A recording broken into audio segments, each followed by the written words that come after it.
एक ऐसी लड़ाई जिसमें न गोलियां चली न बारूद फूटा, फिर भी दुनिया तबाही के किनारे पर थी। ये है कोल्ड वॉर की कहानी, जहां अमेरिका और सोवियत यूनियन एक दूसरे के खिलाफ ग्लोबल पावर गेम खेल रहे थे। चलिए समझते हैं दुनिया का सबसे साइलेंट लेकिन dangerous war.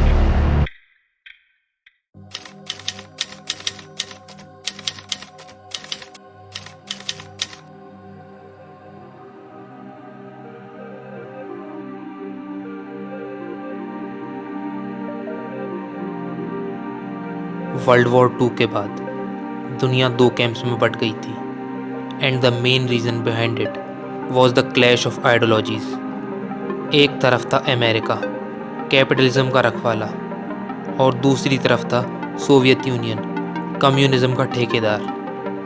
USA was campaigning democracy and capitalism, whereas USSR was advocating communism.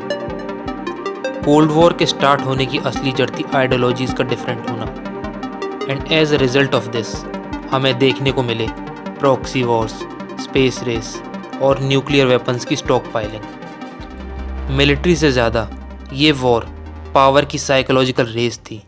The question before us all, that faces all Republicans and all Democrats, is can freedom in the next generation conquer, or are the communists going to be successful? 1949 में हुए USSR के successful nuclear test ने इस ideological war के लिए आग में petrol का काम किया।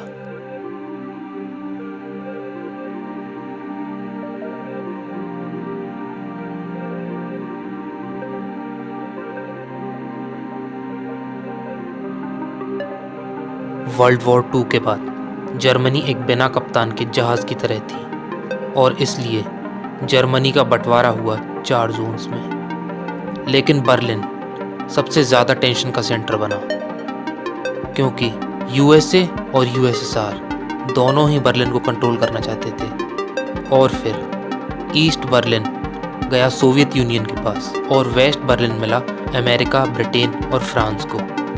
एक शहर जहां एक तरफ जीन्स और जैज था, वहीं दूसरी तरफ सेंसरशिप और सर्विलेंस थी।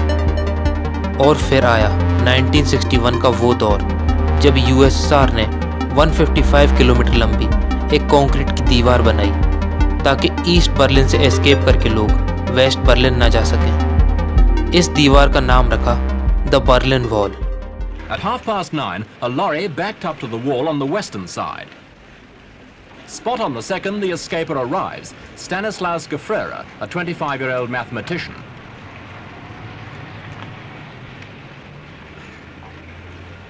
West Berlin police were on the scene quickly, but not quickly enough.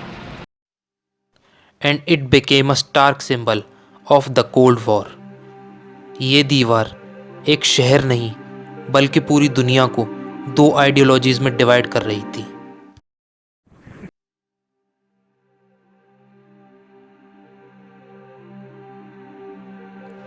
Cold war के इस दौर में दोनों सुपर पावर्स ने न्यूक्लियर वेपन्स का स्टॉक बनाना शुरू किया।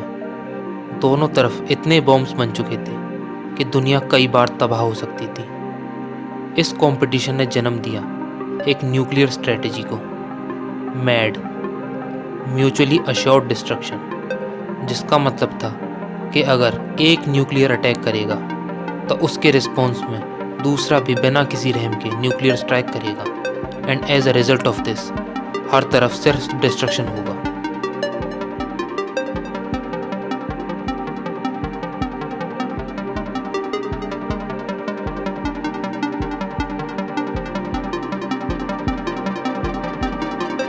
सुपीरियर होने की होड़ इतनी ज़्यादा बढ़ गई थी कि अब ये कोल्ड वॉर स्पेस तक पहुंच चुकी थी।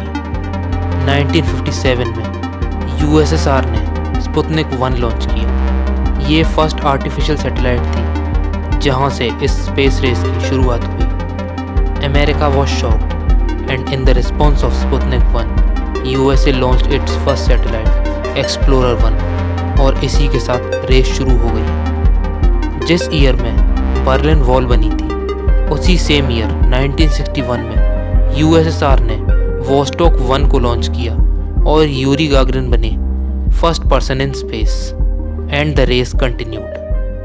1969 में यूएसए ने अपोलो 11 मिशन के साथ मून पर कदम रखा और नील आर्मस्ट्रॉन्ग बने first person on the moon.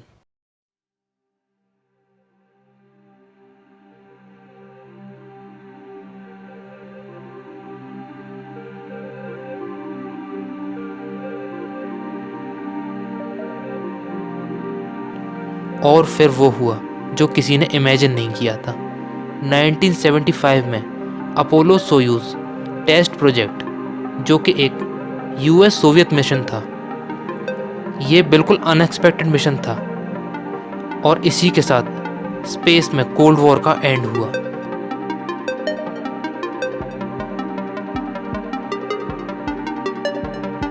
Cold war ने दुनिया भर में प्रॉक्सी वॉर शुरू कर दिए। प्रॉक्सी वॉर्स उन्हें कहते हैं जब मेजर पावर्स किसी रीजनल कॉन्फ्लिक्ट में अपोजिट पार्टीज को सपोर्ट करें बिना अपनी मिलिट्री को कन्फ्रंट किए, और इस केस में मेजर पावर्स थे USA and USSR. In proxy Wars का सिलसिला 1950 में कोरियन वॉर के साथ शुरू हुआ और ऐसे मल्टीपल वॉर्स हुए जब तक यूएसएसआर कोलैप्स नहीं हुआ। चाहे कोरियन वॉर हो, वियतनाम वॉर हो या फिर अफगान सोवियत वॉर हो, हर कॉन्फ्लिक्ट में आइडियोलॉजीज का टकराव था। कोरियन वॉर में यूएसए साउथ कोरिया को सपोर्ट कर रहा था, वहीं यूएसएसआर नॉर्थ कोरिया को। सिमिलरली वियतनाम वॉर में यूएसए ने सपोर्ट किया साउथ वियतनाम को, वहीं यूएसएसआर और चाइना सपोर्ट कर रहे थे नॉर्थ वियतनाम को। और इसी तरीके से अफगानिस्तान में यूएस ने मुजाहिदीन को सपोर्ट किया against the Soviet backed government.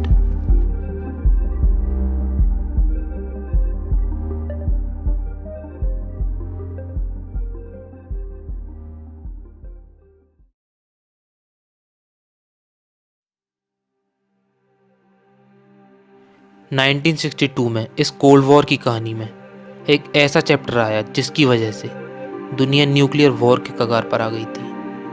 इस चैप्टर की शुरुआत हुई जब 1961 में यूएस ने अपने जुपिटर न्यूक्लियर मिसाइल्स इटली और टर्की में प्लेस करी ताकि टाइम आने पर उनसे यूएसएसआर की टेरिटरी में अटैक किया जा सके। और इसी सेम ईयर में यूएस गवर्नमेंट का इन्वॉल्वमेंट क्यूबा में कुछ वायलेंट कैंपेन्स और टेररिस्ट ग्रुप्स में देखा गया। क्यूबा इससे बहुत परेशान आ गया था, लेकिन फिर क्यूबन गवर्नमेंट को इसका समाधान मिला 1962 में यूएसएसआर के लीडर निकिता क्रुश्चेव के साथ मीटिंग करके। और उसके बाद यूएसएसआर ने क्यूबा में न्यूक्लियर मिसाइल्स प्लेस कर दी। यूएस को इसकी खबर लगते ही उसने क्यूबा को चारों तरफ से नेवल ब्लॉकेड किया ताकि यूएसएसआर के वेपन्स क्यूबा में ना आ सके।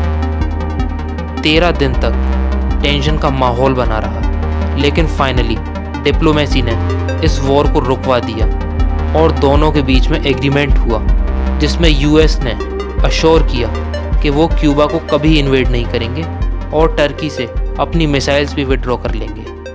और इसके रिस्पॉन्स में यूएसएसआर ने भी अपने वेपन्स क्यूबा से विड्रॉ कर लिए।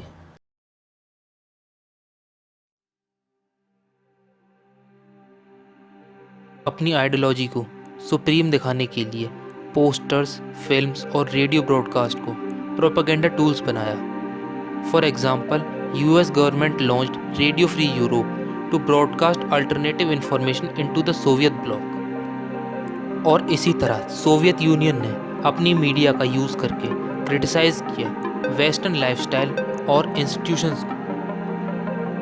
इन सब प्रोपेगेंडा की वजह से गवर्नमेंट्स ने अपने फॉरेन पॉलिसी गोल्स पर पब्लिक का सपोर्ट हासिल किया और इसी के साथ अपनी नेशनल आइडेंटिटी को सॉलिडिफाई किया, बावजूद इसके कि वो न्यूज़ या इंफॉर्मेशन सिर्फ डिस्टॉर्टेड ट्रुथ थे।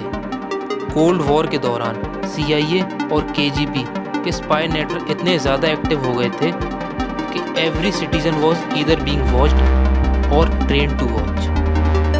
अगर कोई पत्ता भी हिलता तो उसकी खबर सबसे पहले CIA और KGB को लगती।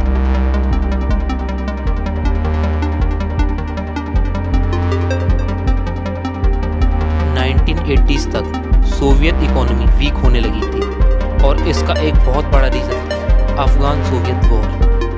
अफगानिस्तान की वॉर ने यूएसएसआर को इकोनॉमिकली तोड़ दिया था। माइकल गोरबैचेव, यूएसएसआर के लास्ट जनरल सेक्रेटरी, यूएसएसआर को बचाने के लिए रिफॉर्म्स लेके आए। ग्लासनोस्ट, जिसका मतलब था ओपननेस, और पेरेस्ट्रोइका, जिसका मतलब था रिस्ट्रक्चरिंग। लेकिन इसके बाद भी यूएसएसआर बिखर गया और 1991 में कोलैप्स हो गया।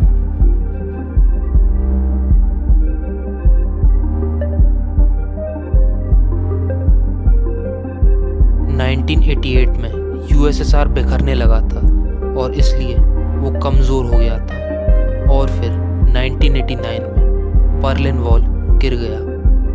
ये फर्स्ट स्टेप था जर्मनी के रीयूनिफिकेशन का।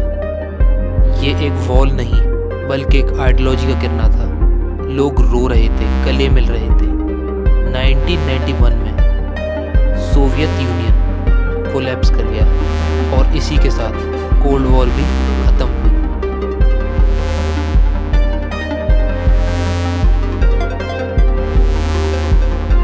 कोल्ड वॉर हमें सिखाता है कि बिना गोलियों के भी दुनिया में लड़ाई हो सकती है।